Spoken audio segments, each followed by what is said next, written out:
Elles ont traversé le Sahara et la Méditerranée. Venues d'Afrique noire, ces hirondelles se sont installées pour l'été à Bergerac.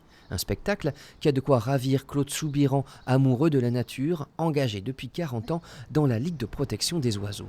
Elles font la navette entre le bord de la Dordogne et l'endroit où elles construisent le nid. Et au bord de la Dordogne, elles vont chercher des petites boulettes de boue qu'elles assemblent au nid. C'est charmant, mais la municipalité avait un autre projet que celui de nichoirs à oiseaux pour ces bâtiments abandonnés. Normalement, ils auraient dû être rasés, mais la présence des hirondelles, espèces protégées, a provoqué l'arrêt du chantier.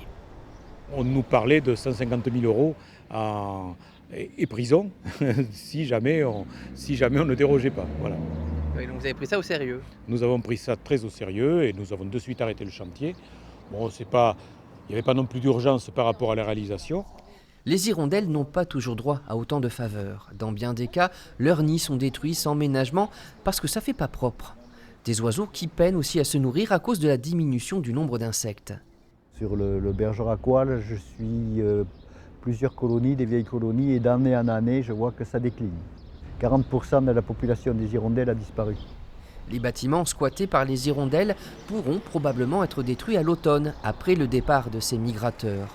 Le projet à long terme est de constituer ici un îlot de fraîcheur avec espace vert et peut-être des nichoirs.